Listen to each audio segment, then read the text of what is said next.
الله الرحمن الرحیم. سلام علیکم. د سلطان ژورنال کانال ته ښه راغلاست. زموږ پروګرام د بغلان تاریخي، فرهنګي، زراعتي، غرنی، صنعتي ښار په باره کې ستاسې د ادب مینوالو ته ډالۍ کوم.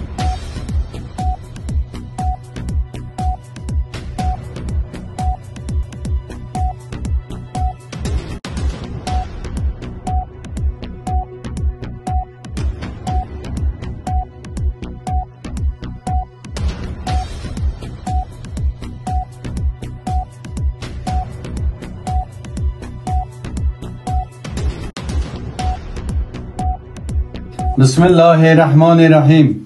سلام علیکم. د سلطان ژورنال کانال ته ښه راغلاست. زموږ پروګرام د بغلان تاریخي، فرهنګي، زراعتي، غرنی، صنعتي ښار په باره کې ستاسې د ادب مینوالو ته ډالۍ کوم.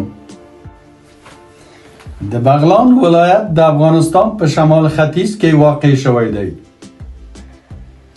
د بغلان ولایت مرکز پلخمري ښار دی چې لوی ستر ښار د بغلان پلخمري منډوي دی.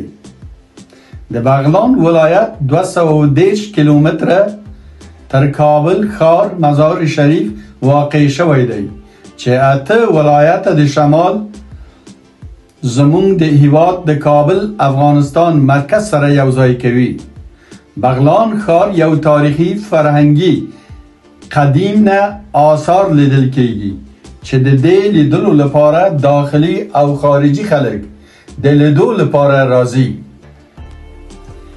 د بغلان ولایت شین، ښکلی، صنعتي، غرنی، زراعتي ولایت دی. د دې ولایت حاصلات وریژې، غنم، جوار دي. مساحت 21,112 کیلومتره مربع دی.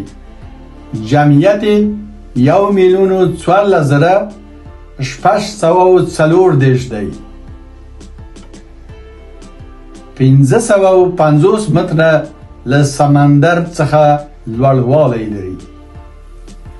د بغلان ولایت له شمال نه د کندز په ولایت له طرفه شمال شرق نه د تخار ولایت پورې، له غرب جنوب غربي ولایت پنجشیر ولایت او د جنوب لخوا پروان ولایت پورې او جنوب غربي بامیان ولایت نه د سمنګان ولایت پورې مشترکه پوله لري.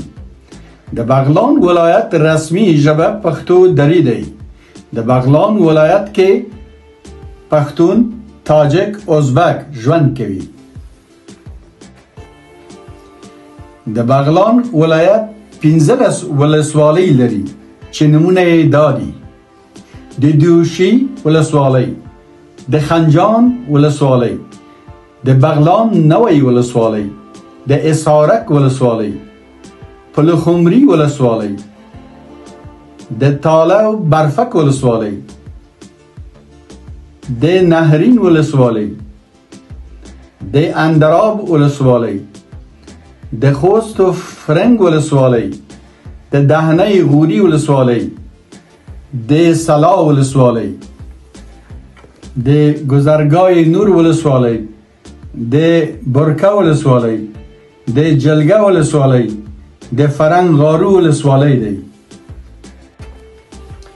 د بغلان ولایت کې فابریکې، نساجي کارخانه، د وبدلو کارخانه ده.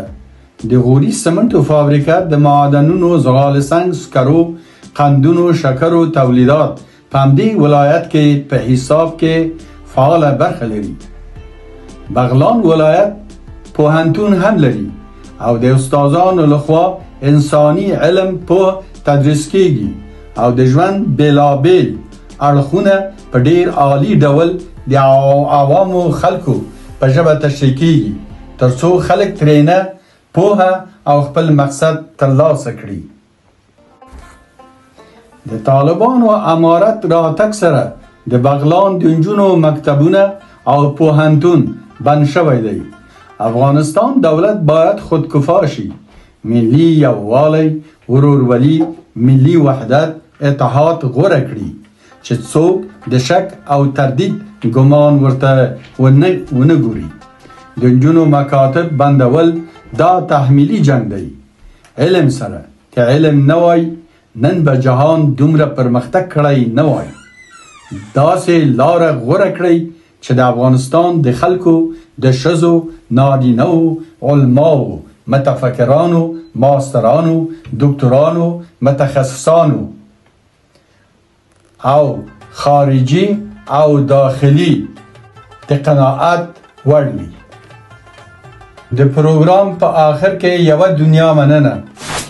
زموږ ویډیوګانې د لیدلو په وخت کې لایک کړئ چې وروسته زما ویډیوګانې تاسو ته راشي. مننه، بریالي